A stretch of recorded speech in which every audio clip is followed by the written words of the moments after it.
Islamic country आप बता रहे थे, वहाँ मुसलमान ही ज्यादा हैं, हिंदू 1-2% हैं। तो वहाँ पे आप जो है बच के चले आए, जबकि इस्लाम और कुरान में लिखा है, ऐसे अंधभक्त गोबर भक्त कहते हैं कि लिखा है कि काफिरों को जहाँ देखो काट दो। तो आप तो काफिर थे, वहाँ गए, आप बच के कैसे चले आए ये बताइए ना। वहाँ का एक नियम है, ऐसा होता है, वहाँ ऐसा होता है, मुस्लिम ऐसे, वहाँ का एक ही नियम है। क्यों वहाँ का जो राजा है या इंडिया से कोई भी आदमी गया है तो कानून एक है वहाँ पे, कानून एक है, सजा सबको एक समान मिलना। मतलब राजा का बेटा होगा, गलती करेगा तो वही सजा, उतना ही सजा मिलेगा, हाँ, जितना हमको मिलेगा। ठीक है, गलती हो। हाय हेलो अस्सलाम वालेकुम, कैसे हो दोस्तों? उम्मीद करता हूँ आप अच्छे होंगे। मैं भी अच्छा हूँ आपकी दुआ से। बहुत ही इंटरेस्टिंग होने वाली है ये वीडियो में, आप लास्ट तक बने रहिए। ये वीडियो में हम सच्चाई जानेंगे अरब कंट्रियों की, गल्फ देशों की, जहाँ मुस्लिम हुकूमत है, मुसलमानों का राज है। उस कंट्री में हम जानेंगे इस भाई की जो दुबई और ओमान में काम करके, और इसने इस पत्रकार को क्या बताया, कितनी सच्चाई है कि वहाँ पे अरब कंट्रियों में हिंदुओं के ऊपर अत्याचार होता है या नहीं, क्या वो लोग अत्याचार करते हैं, क्या वो लोग हिंदुओं से नफ़रत करते हैं, क्या उनके दिलों में सबके लिए मोहब्बत है, और क्या कानून है हर अरब में, चाहे गरीब हो, चाहे मुस्लिम हो, चाहे हिंदू हो, चाहे गरीब हो, चाहे बादशाह का बेटा हो, सबके लिए एक ही कानून है। तो इस भाई की ज़बानी में हम जानेंगे। तो बिना देरी करे हुए इस वीडियो में चलते हैं, देखते हैं ये वीडियो। दोस्तों नमस्कार, मेरा नाम रविकांत भारती है और मेरे बगल में जो शख्स बैठे हैं इस्लामिक देशों में रहे हैं और काफी तारीफ कर रहे थे इस्लामिक कंट्रीज की, विकास की, नियम और कानून की। वैसे इनका नाम रत्नेश गिरी है, एक हिंदू हैं, लेकिन अंधभक्त गोबर भक्त कहेंगे कि इस्लाम के नजर में काफिर हैं और कुरान में लिखा है काफिरों को जहां देखो मार दो, काट दो। तो ये कैसे जो है वहां से बच के चले आए, आइए इनसे बात करते हैं। हमारे साथ हैं रत्नेश गिरी जी। तो आप बताइए कौन कौन से इस्लामिक कंट्री में आप रहे हैं? मस्कट में रहे, ओमान में। मस्कट में रहे हैं, ओमान में रहे हैं और दुबई में रहे हैं। कितने साल रहे होंगे आप? 2 साल रहे हैं मस्कट में और 1.5 साल रहे हैं दुबई में। ये बताइए, इस्लामिक कंट्री आप बता रहे थे, वहाँ मुसलमान ही ज्यादा हैं, हिंदू 1-2% हैं। तो वहाँ पे आप जो है बच के चले आए, जबकि इस्लाम और कुरान में लिखा है, ऐसे अंधभक्त गोबर भक्त कहते हैं कि लिखा है कि काफिरों को जहाँ देखो काट दो। तो आप तो काफिर थे, वहां गए, आप बच के कैसे चले आए ये बताइए। वहाँ का एक नियम है, वहाँ का एक ही नियम है। क्यों वहाँ का जो राजा है या इंडिया से कोई भी आदमी गया है तो कानून एक है वहाँ पे, कानून एक है, सजा सबको एक समान मिलना। मतलब राजा का बेटा होगा, गलती करेगा तो वही सजा, उतना ही सजा मिलेगा, हाँ, जितना हमको मिलेगा। ठीक है, गलती वो भी किया है, गलती हम भी किए हैं, कानून वहाँ एक है।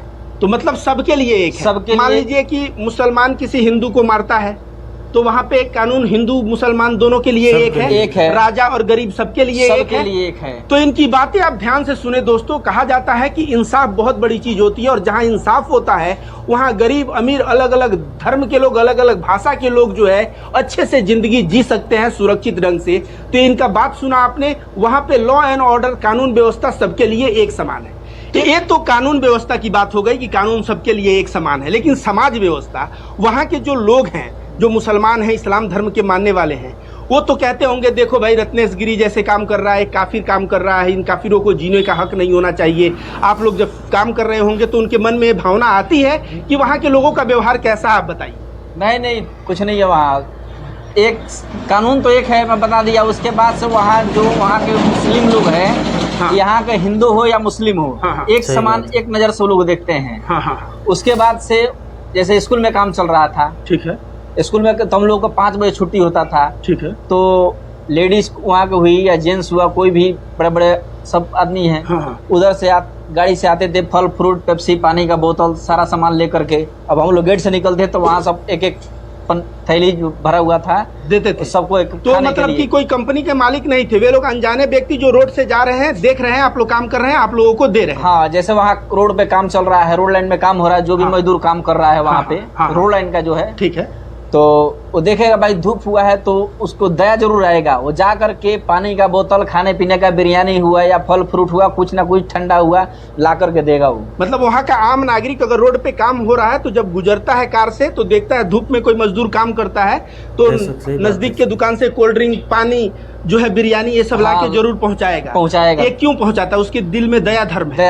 दया धर्म है। तो वैसे तो कहा जाता है इस्लाम बहुत कट्टर है, मुसलमान आतंकवादी होते हैं, जिहादी होते हैं। तो उन जिहादी और आतंकवादियों ने इस तरह का दया धर्म का कार्य दिखाया, यह तो आप जो है हमारा नजर ही पलट दिए। नहीं तो भारत में तो चल रहा है जिहादी है, आतंकवादी है, ऐसे हैं वैसे हैं। नहीं ऐसा वहाँ तो रत्नेश जी आपसे ये मैं पूछना चाहूंगा कि जो आजकल भारत में हो रहा है कि मुसलमानों को बाहर भगाओ, तो मुसलमानों के प्रति नफरत, तो मुसलमान गाय के नाम पे मुसलमानों को पीट के हत्या कर देना, और आप कह रहे हैं इस्लामिक राष्ट्र में जो है उस तरह से मुसलमान अच्छा व्यवहार हिंदुओं के साथ करता है, तो आप जो है भारत के मुसलमानों के प्रति जो घृणा फैलाया जा रहा है इसके बारे में क्या कहेंगे? नहीं, गलत है वो, गलत है। सब जगह जैसे मुस्लिम कंट्री में मिलजुल के लोग रह रहे हैं, वहाँ धर्म का बात नहीं है। वहाँ पे वहाँ भी हिंदुस्तान में होना चाहिए ऐसे ही, मिलजुल कर रहना चाहिए आपस में, कोई दंगा फसाद नहीं करना चाहिए। भड़काऊ में तो हर उसमें जाति में लोग हैं भड़काने वाले, लेकिन उनको समझ के एक जगह जब रहना है तो समझ बूझ कर रहना है।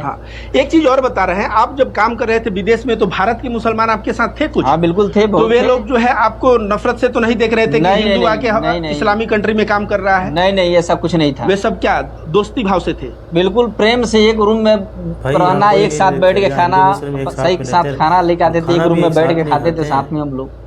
तो जिस मुसलमानों को कहा जाता है कि ये जिहादी हैं, आतंकवादी हैं, हिंदुओं को यह हमेशा मारने के लिए खोजते हैं क्योंकि हिंदू काफिर हो जाते हैं, आज आप सुन सकते हैं कि भारत के भी मुसलमान वहाँ पे कैसे हैं, वहाँ के मुसलमान कैसे हैं। जब इस्लामिक देश में इस्लाम का कानून है, ये कह रहे हैं राजा का बेटा का गलत करेगा तो उसको भी वही सजा होगा, कोई हिंदू गलत करेगा तो उसको भी वही सजा होगा, और कोई मुसलमान करेगा तो उसको भी वही सजा होगा, गरीब करेगा तो उसको भी वही सजा होगा। तो कानून का राज है वहाँ पे। ओवरऑल आप लोग यह बात समझ रहे। लेकिन भारत में एक प्रोपेगेंडा चलाया जाता है कि 2029 में मुसलमानों की संख्या बढ़ रही है, 2029 या अगले चुनाव में जो है यहाँ का प्रधानमंत्री मुसलमान हो जाएगा, उसके बाद जो है मार काट मच जाएगा और हिंदुओं को जो है जान बचाना भारी पड़ जाएगा। तो आप इस्लामिक देश में रहे हैं, वहाँ सारा कुरान और सरिया उरिया से सब चलता है, वहाँ का आप सिस्टम बता रहे हैं इतना अच्छा है। भारत का संविधान जो है यह जो है मुसलमान हो, सिख हो, ईसाई हो, हिंदू हो, सभी को कहता है कि आपके अंदर अगर टैलेंट है तो आप प्रधानमंत्री बन सकते हैं। तो इस तरह का हवा चलाना कि अगर मुसलमान पर प्रधानमंत्री बन जाएगा तो देश जो है, देश से हिंदू बच नहीं पाएंगे, यह बात क्या सही है? नहीं, सब गलत है, ये सब गलत है। तो आप क्या कहना चाहेंगे मेरे दर्शकों को? 3.5 लाख लोग आपको देखेंगे मेरे पेज से, उनको कुछ संदेश आप देना चाहेंगे? हाँ, सबको मिलजुल कर रहना चाहिए, आपस में कोई घृणा नहीं करना चाहिए। हाँ, एक साथ एक जगह रहना है। जो भी आदमी रह रहा है एक जगह, एक गांव में हिंदू भी है, मुस्लिम भी है, तो वहाँ नफरत करेंगे तो नफरत पैदा होगा। इसलिए नफरत से कोई फायदा है नहीं, मिलजुल के वहाँ रहना है हम लोग को, एक जगह रहना है। ना वो लोग कहीं जा सकता है ना हम लोग कहीं जा सकते हैं। रत्नेश जी, आपसे थोड़ी देर पहले बात हो रहा था तो आप बता रहे थे कि वहाँ पे मंदिर बन रहा है, तो इस्लामिक देश है, जिहादी, आतंकवादी और मुसलमानों को क्या कहा जाता है, और वो लोग वहाँ मंदिर बनाने दे रहे हैं? क्यों नहीं, मंदिर बनाने दे रहे हैं। बिल्कुल काम कर। कहाँ पे बना है मंदिर? आप जवाहरलाल में काम बन रहा है, मंदिर बन के फाइनल हो गया है। वहाँ पे आप काम किए हैं? 2.5 महीने। उसके बगल में गुरुद्वारा है, गुरुद्वारे में प्रसाद मिलता था, हम लोग डेली सुबह प्रसाद लेके आते थे। फिर 4 बजे शाम को प्रसाद मिलता था, खाते थे। जो भी वहाँ के पंजाबी हर जगह से इंडिया से गया है, वहाँ का प्रसाद लेके जाता था, हम लोग भी प्रसाद लेके आते थे दोनों टाइम में। और वहाँ मंदिर भी बन रहा है? मंदिर बन के ओके हो गया है। ओके हो गया? 2.5 महीने हम लोग काम किए। वहाँ पे मस्जिद तो होगा ही, अब गुरुद्वारा भी बन गया, मंदिर भी हो गया। मस्जिद थोड़े दूर पे है, लेकिन वहाँ क्रिश्चियन का भी जो मंदिर होता है उनका, वो भी है। मतलब 4-5 मंदिर है वहाँ पे। तो मतलब कि सभी धर्म का सम्मान वहाँ पे अब हो रहा है। तो जैसे कि इन्होंने बताया कि वहाँ चर्च है, वहाँ गुरुद्वारा बगल में है, वहाँ मंदिर है और कुछ दूर पे मस्जिद भी है।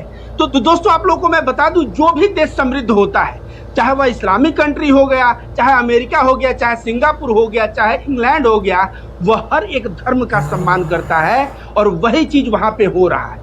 और भारत के लोगों को भी मैं कहना चाहूंगा कि आप अगर भारत को विकास और समृद्धि के रास्ते पे ले जाना चाहते हैं तो भारत में भी सब धर्म, सब जात वो आप सम्मान करिए। धर्म और जात के नाम पे बंटना यह गलत है, यह देश को पीछे की तरफ धकेल रहा है कि नहीं? धर्म और जात के नाम पे बंटना नहीं चाहिए। तो रत्नेश जी, वैसे तो आप गिरी हैं, हम जानते हैं आप मीट मछली नहीं खाते होंगे, लेकिन आजकल जो देश में चल रहा है झटका और हलाल का झगड़ा, कि कर्नाटक में बीजेपी बोल रहा था कि जो है झटका ही चलेगा, हलाल बंद हो जाएगा, तो इसके बारे में आप क्या कहेंगे? नहीं, हलाल तो एक नंबर होता है। हाँ। हलाल का मीट खाना चाहिए, हलाल कोई गलत नहीं है। क्यों एक नंबर होता है? उसका जो ब्लड है पूरा शरीर को बाहर चला आता है, खून बाहर चला जाता है, खून बाहर निकल जाता है। हाँ। झटका का मीट बाहर नहीं निकलता है, वो अंदर का अंदर ही रह जाता है। हाँ। तो खाने में मतलब शरीर के लिए नुकसानदेह होता है। तो देखिए रत्नेश जी, आप तो गिरी हैं, गिरी लोग तो मीट मछली खाते नहीं, लेकिन आप जो है झटका और हलाल का बात कर रहे थे, तो आप जो है यह ज्ञान कहाँ से हुआ? कहाँ से हुआ? लोग बात करते हैं, देखते हैं, सुनते हैं। हम भी बहुत गल्फ में भी रहे हैं, इंडिया में बहुत जगह रहे हैं। ठीक है, तो हलाल तो नंबर 1 का होता है। कभी भी हलाल का ही मीट खाना चाहिए। झटका का मीट तो बहुत लोग कम खाने के लिए लोग खाते हैं, लेकिन बहुत कम खाते हैं। अगर 100 आदमी हलाल का मीट खाते हैं तो 5 ही आदमी होंगे जो झटका का मीट खाते होंगे। 5 आदमी, 100 में 5 आदमी, कोई बहुत मुश्किल से। तो हलाल तो नंबर 1 है, हलाल का खाना चाहिए मीट, या चिकन हुआ, जो भी हुआ। तो दोस्तों, ये थे हमारे साथ रत्नेश गिरी। इन्होंने क्या क्या बातें बताया, मैं थोड़ा फोकस कर देता हूं। पहला बताया कि ये जो विदेश में गए हैं इस्लामिक राष्ट्र, वहां मुसलमान ज्यादा थे, लेकिन वहां कानून का राज है। वहां किसी भी धर्म, किसी भी जाति, किसी भी भाषा के लोग अगर गलती करेंगे तो सजा सबके लिए एक है। इतना ही नहीं, अगर गरीब गलती करे और राजा का बेटा गलती करे तो सजा सबके लिए एक है। इसके अलावा इन्होंने बताया कि अगर सड़क के किनारे से कोई अरबी जा रहा है और देख रहा है कि कोई कार्य कर रहा है धूप में, तो उसके दिल में दया धर्म आता है और वह तुरंत नजदीकी दुकान पे पहुंचता है, बिरयानी, कोल्ड ड्रिंक और पानी लेके उन मजदूरों को देने आता है। तो एक तरह से उसके बाद इन्होंने बताया भारत के मुसलमान जो वहां होते हैं वो हिंदुओं से बहुत मिल के प्रेम भाव से रहते हैं। और इसके बाद इन्होंने हलाल और झटका की बात की। तो ओवरऑल दोस्तों, जिस तरह से देश में हिंदू मुस्लिम और जिस तरह दंगा फसाद कराने का प्रयास किया जाता है और इस्लाम को बदनाम करने का प्रयास किया जाता है, जबकि सभी धर्म जो है प्रेम सद्भाव सिखाते हैं और सभी धर्म अच्छाई सिखाते हैं, तो कोई भी धर्म गलत नहीं होता। और हम लोग रत्नेश जी के माध्यम से जान पाए कि इस्लामिक कंट्री में कितना अत्याचार है हिंदुओं के ऊपर, यह हम लोग जान पाए इस वीडियो के माध्यम से।